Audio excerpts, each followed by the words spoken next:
call it a modernization of the Ecto 1. So the goal was, what would the Ghostbusters drive today? That's what we came up with.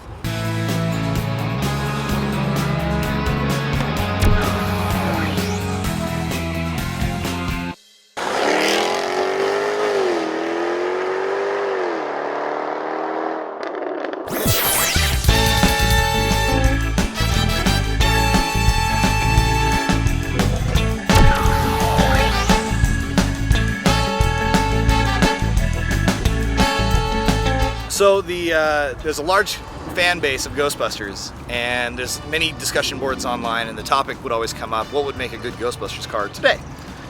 And the car that kept coming up over and over and over for many years was the Dodge Magnum. And it was kind of a square, low-slung shape, and looked good as a cop car and looked good as an emergency vehicle, and people gravitated towards that. There were a few Photoshops that were made, and the Photoshops looked pretty much exactly like this, and we kind of went, yeah, it's pretty badass. So the stuff on top, right, the ectoplasm, is that the same way that it was in the movie? The gear, it's supposed to be a faithful recreation of the roof rack in the movie, resized to fit the Dodge Magnum. It's a little bit shorter, it's a little bit squatter, but the tanks are the same, the components are all the same. There's a satellite dish, there's the scope tower that goes back and forth, there's the side tanks, and everything else is pretty precise. Now you were telling me this car is 4 years old, but you've got 100 and some thousand miles on it. Where have you taken it? Both coasts at least twice. We've been to Los Angeles a number of times. We've been to Seattle. We've been to New York. We've been to Washington, D.C., Chicago. And you had a little trouble with the Secret Service in D.C., huh? Yes. We played a game called How Close Can You Get to the White House with a Car Marked Radioactive? And the answer is about a block. What happened? Well, we got up close, and we could see the cop cars at the barricade, and they kind of gave us a, the hell is that look? And we kind of went, all right, let's get out of here. And as we turned away, 2 cop cars came out of the gate at the White House, surrounded us, pulled us over. I rolled down my window, and then the first question they asked was, do you know where the hell you are?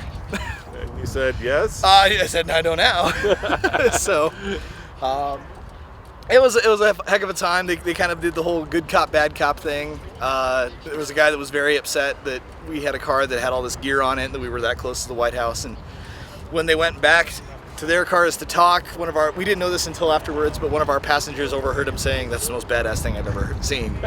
So while we're freaking out, the guy in the back is like, less to worry about. So what kind of reaction did you get when people see it?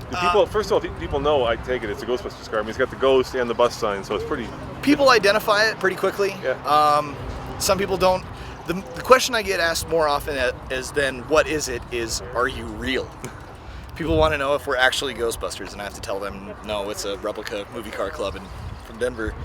But people recognize it right away. Sometimes somebody thinks that it's a Google car, Street View car.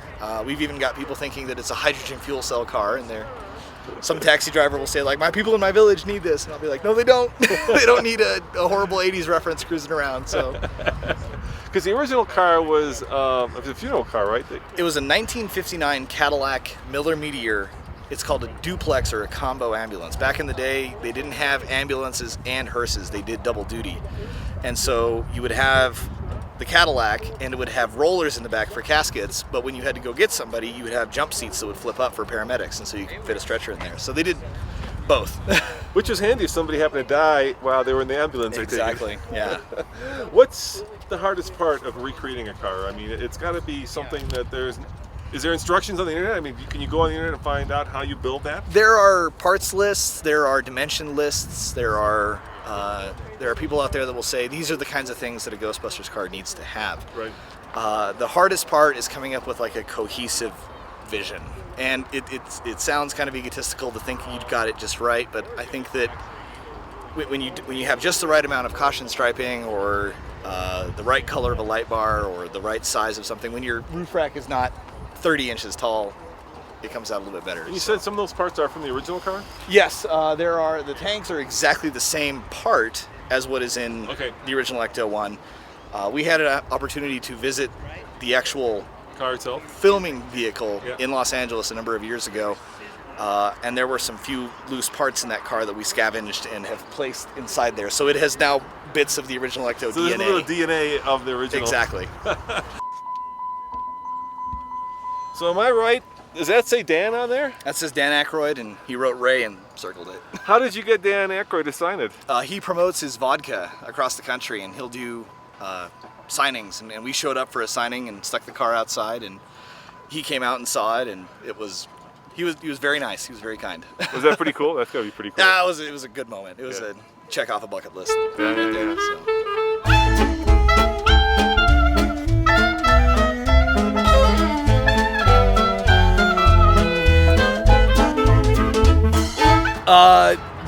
The best part about it is when you like walk out of some place, out of a restaurant or a grocery store, and it's surrounded by people, and you can just sit back and just watch it happen. You can watch people go, oh, look at this, look at that, look at that, and it's not necessarily about being the center of attention, which a lot of people do. It's more about just eliciting a reaction in someone and observing that and seeing, oh, cool, someone that's made someone's day.